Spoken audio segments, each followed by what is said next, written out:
Greetings and welcome to my channel, lords and ladies. Today I'm going to be talking about none other than Gopher, specifically about Gopher's accent. Now you might be asking yourself, scratching your head, why would I be talking about Gopher's accent? Well, this didn't just come out of the blue. Gopher made a video yesterday about hardware capture hardware, essentially. And that was a good video, but in fact, I'm not going to be talking about his capture hardware review, but rather about a discussion, a rather lengthy one, that arose from the comment section, wherein it began with discussions about whether you should say H or H, because Gopher says HD as opposed to HD. And let me just say for the record, both are okay. Of course, people's perceptions within the UK, because H would only be said in the UK, and also in certain parts of Australia, to my knowledge, that's a matter of perception. Both are fine. That's not the main focus of my video today. No, the main focus of my video is the what seems to be the eternal confusion about Gopher's accent and what essentially it is.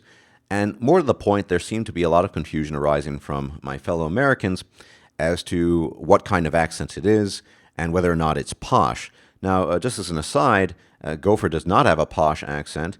And I had to laugh at that when, as well as in another comment made by a gentleman from the Yorkshire area in the UK, and I lived in Yorkshire, specifically in the town/city of York, when people told him online that he had a posh accent, I almost burst out laughing. Now, it is true, if you're not familiar with these things, then you might be inclined to believe that a Yorkshire accent, or the accent that Gopher sports, is in fact a posh accent. So part of this is explaining a little bit about Gopher's accent, but the other part of this is giving you the tools to identify what accent is what approximately and the approximate region within the UK that it might be from. It's not a perfect system of analysis, but it'll help you if you're not familiar with British accents. And of course, if you're from the UK, a lot of this will be repetition for you, but for other people it might be very helpful to identify what accents are approximately what and some basic guidelines.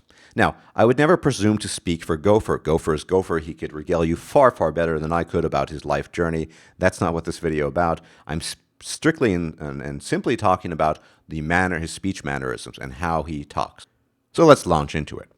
Now, Gopher has what I would call a very general and charming Northern English accent. It's not very town-specific, even though he himself has admitted he was originally from Manchester. That is, he is a Mancunian. That is the adjective, the descriptive word for a denizen, a person, a citizen of Manchester. But he doesn't really have a harsh Manchester accent, but he does have a Northern accent. It's pretty light, and I'm going to explain to you why it is that he has a Northern accent. Now, in order to understand this, you need to understand a little bit about history, a little bit about the linguistic history, but I won't bore you with the details. I'll just show you what's going on with that. And once you look at this, you'll understand exactly what I'm talking about, and I can explain even further. Okay, so brace yourselves for a bit of history as well as a bit of linguistics. So here we see a chart depicting the Great Vowel Shift, and you can see the different dates starting at approximately 1400 all the way through 1900 and presumably at the very top to, well, the year 2000. And you can see a lot of funny things and sort of lines pointing in different directions, and it is very technically, but you don't need to deal with the technical details. I will bypass them and simply explain to you. So back in the day, English language had what we call continental values for the vowels. What do continental values mean in plain, simple English, modern English? They simply said, or simply stated, continental values depict a letter representing how it's actually pronounced. So in a language like Spanish, German, Italian, for example, they have continental values. If you see a letter, for example, the Spanish verb or the Spanish word vida, life, vida. So it's an E, it's an I sound in English, in modern English it's I, but it's E. Just like in Italian it'd be vita, vita. And so you have that I sound, but it's actually an E. And this is how it used to be pronounced. The same can be said for O words, pero in Spanish, as well as in German. So, for example, the word in German for moon is Mond, M-O-N-D in German, or M-O-N-D, and you have the O, the long O sound. So without explaining all the technical details, I'll just read off the way English used to sound approximately in the year 1400, reading off each word. This is how it used to sound. Time, se, est, name, dag, huse, måne, stående, knoe, law, new, dew, that, fox, kut. So keep that in mind.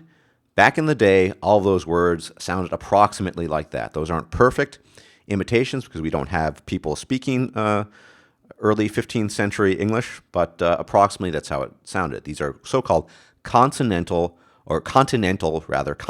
values of the vowels. And as you can see, the chart proceeds upwards. You can use your eyes to follow upwards on the chart. And these values, these so-called continental values, change. Now, I'm not going to go into the boring details of why. There are a lot of theories as to that, but you can see they change gradually and gradually and gradually. And eventually, the different vowels that we're seeing, the E becomes an I, which what we call in linguistics a diphthong. Diphthong is a combination of two vowels. You have changes in vowel quality. So you have se, C, becomes an E. And you have other vowels such as name become nin, and so on and so forth. And these, as you move forward in time, or rather upwards in the case of this chart that depicts the great vowel shift, you have changes. You have changes in the vowel quality. Now, the interesting thing about this is that these changes did not take place in every variety of English. And it certainly didn't take place in every variety of English, that is English spoken within England. I'm not going to be talking about Scottish English. That's a totally separate issue for the most part, and not related to this. But within England, these changes, the so-called changes of the great vowel shift, did not take place uniformly, and they did not take place everywhere. And what's interesting, if you look at the chart, is that not just the changes that didn't take place in some parts of the UK, which I will talk about in a bit, but you can see that approximately 1700 there are still ongoing changes, and that these ongoing changes coincide in a temporal sense, time-wise, with the colonization of North America, specifically with the modern United States. So certain changes were ongoing within England that didn't take place in the United States. So in a lot of ways, you will see pronunciation values that are much more archaic in American English because the changes that took place post-1700 in the United Kingdom, or in England specifically, did not take place and did not affect American varieties to the same extent. Or if at all. I mean, rather, in many cases, they weren't affected at all. Some very common examples of this would be the pronunciation of the word God, which you can see. And look at the 1600. You have two alternatives here. You have an A and an O sound. And over time, it became an O, and then it moved even further and went all the way to O, God, like a modern British person would pronounce it, God. Whereas we tend to say God. A couple of other examples of that are in law. Of course, it's the same principle. I would say law, which is not quite the ah. Some Americans say la. I wouldn't say that, but law, and that's somewhere in between the o and ah sound. And in, of course, British English, modern British English, it's an o, law, the law. So this is another interesting aspect of this chart, but I don't want to get off too much on tangent. Just to explain that some of these changes were not uniform and didn't take place everywhere. More importantly, in the case of High Lord Gopher, more importantly, the changes didn't take place everywhere in the UK, in England, and particularly in the North. Many of the old pronunciation values were preserved over time. They were preserved over time, for the most part, and thus reflect an older pronunciation, because these changes stemmed from the South. The changes all began in the London area because London was the economic center of power. That's how linguistic changes in pronunciation specifically take place. You have a prestige variety of a language. an economic focal point. That economic focal point was London, and it spreads gradually from that area. It's regarded as a prestigious variant of the language, and people seek to imitate it, and that's how it gets spread. But that's very simplified, but that's how it gets spread. But it didn't get spread everywhere. So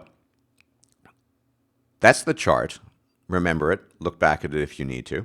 So these changes didn't all take place everywhere. I will be getting back to the chart in a little bit. But for now, let's talk about where Gopher was originally from, that is Manchester. So as you can see, Manchester is fairly in the north of England. It is regarded as the north of England. And one way you can tell if you're not from the UK, if you're an American, if you're out from Australia, if you're simply not familiar with British varieties of English, you can distinguish between more southern varieties as well and northern varieties such as the Mancunian accent, as well as another one I'll be talking about in a bit, is the quality of the vowels. And referring back to the chart, I'm referring specifically to how many of the changes we see in modern British English actually took place in those. So almost all northern varieties, you'll see, have a pronunciation of the word, the letter or vowel U that is different from the pronunciation in the South. The southern variety of the southern pronunciation variety in the UK, as well as in American English, of the vowel U is different from the North. And let me show you what I mean. And looking back at the chart, we can see we have the word cut that used to be pronounced kut. All right? And this was a change that basically did not take place in the north of England. In almost no variety of Northern English will you ever hear a person say cut. For example, I would say, I cut my finger, and I apologize for my very poor standard British accent. I could do the others pretty well. But and a standard British pronunciation person might say something to the effect of, I cut my finger. But a person from the north would more likely say something to the effect of, I cut me finger. I cut me finger. Cut. I cut me. Well, and then you have that's another issue, the me. But I cut me finger. So you have the oo sound as opposed to the And that, of course, is something that will almost certainly readily identify a northern dweller of England, or rather differentiate a northern dweller of England from a southern dweller of England. Now, that's not to say that there aren't differences in northern varieties of British or English, just that they have certain common characteristics that differentiate themselves from the South. Remember, the changes that took place in these vowels stemmed originally from the London area, which is all the way in the southeast, and moved upwards, or rather northwards, but didn't take place everywhere. So I'm going to be playing for you a set of sounds from northern varieties, specifically the Manchester accent, and then the Newcastle upon Tyne accent, which is referred to as a Geordie accent. And they are different, but you will hear some similarities. And these are northern accents of British English, or rather English English. Oh, there you are. I was starting to wonder what had happened to you. Luckily, I had a book on me to pass the time. Anyway, even if we do get there a bit late, no one's going to mind much, are they? Oh, there you are. I was starting to wonder what had happened to you. Luckily, I had a book on me to pass the time. Anyway, even if we do get there a bit late, no one's going to mind much, are they? So the first one was a so-called Mancunian or a Manchester accent, and the second one was a so-called Geordie accent, a person from the city of Newcastle upon Tyne, way up in the north of England. And of course, they're very, very different. In fact, the Newcastle upon Tyne one accent has a lot of Irish influence because there was a lot of Irish immigration to northern England, particularly during the infamous Irish potato famine. But one thing you will hear in common, they both have the oo sound. Of course, it's a bit stronger in the Geordie, the Newcastle upon Tyne variety, but the much, and wunda, I wonder what you're thinking, things like that. So those are two varieties of northern English. Now I'm going to play for you two varieties One, what we call received pronunciation, so-called Queen's English, the way very few people speak these days, but a Southern variety. This is the way a upper-class person from London might speak.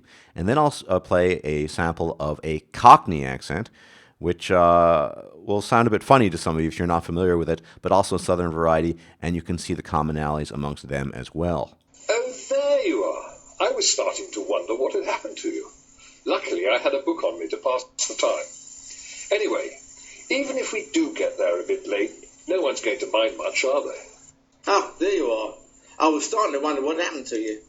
Luckily, I had a book on me to pass the time. Anyway, even if we do get there a bit late, no one's going to mind much, are they? So there you have two Southern variations of British English. The one so-called received pronunciation, so-called because for the years the BBC had it almost as a prerequisite if you're supposed to work there.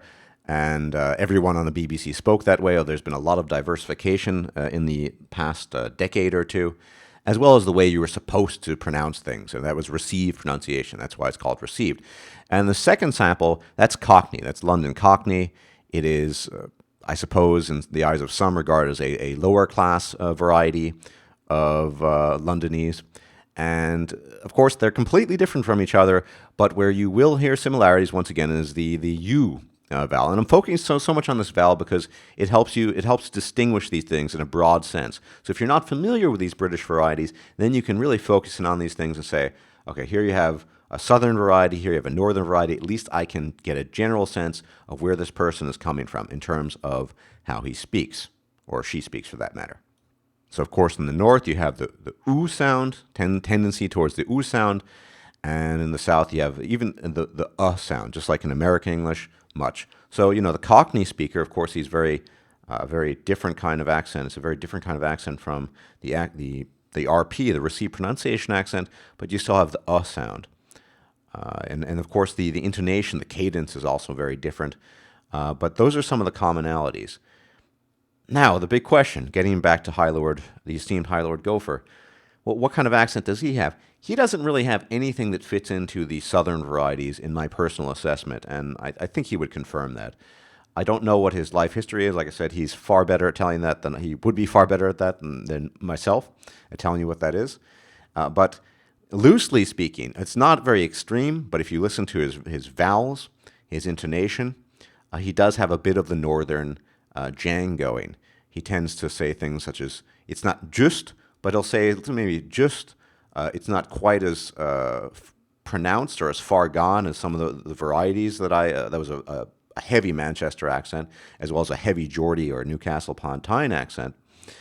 And but you do hear that a bit. So I would say that Gopher in general has a sort of a slight tinge of a Northern accent. I would never identify him as a Southern a British speaker of the Southern variety, most certainly a Northern variety. But then again, it's not exactly clear where he comes from. In fact, the only reason I know he's originally from Manchester, I have to admit, is because he told me. I had my suspicions, but I wasn't entirely sure about that. And, of course, he doesn't have all of the qualities. For example, he does his that, the word that, the pronoun that, is not quite as Northern as many varieties. Many Northern varieties would have that. Just like the old, the older pronunciations, that. But he has more of the that, but it's not a that, it's more that, so it's a bit more drawn out. But that's also indicative of a lot of Northern varieties. So Gopher has what I would say a kind of charming Northernish English accent that's very difficult to pin down specifically because I know he's moved around quite a bit. But it's not posh. And it's not Southern. The only posh accent, in fact, of the samples that I've played for you is the received pronunciation. That is posh. That is posh British. Very few people speak that way these days, and is becoming more and more an artifact of the past, especially as the BBC accepts more and more varieties of accents. So I hope that was somewhat educational in explaining certain things.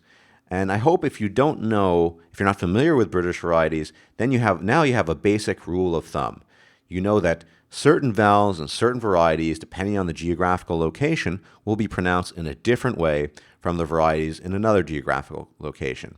And you also know the basis that this so-called great vowel shift that took place moved in a northerly direction from the south, the economic powerhouse center of London, upwards through the north.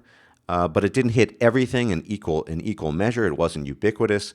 And so you're going to get a lot of variety and differentiation. But certainly in the north, you will hear those values, the vowels, more what we call continental values for vowels, tend to be much more akin to the older pronunciation values in the southern varieties. And as far as Gopher talking himself about his accent, I'm sure, like I said, he could tell you a lot more about what he personally thinks about it. This is only my assessment of that based on my background in various language-related fields, as well as having spent copious amounts of time living in the UK as someone who clearly is American. Now, I can do some British accents, but this is my real accent. So until next time, I hope that was educational and enjoyable. I hope also Gopher might have profited from that. And I'll see you all soon. Until then, may the gods watch over you. Bye-bye.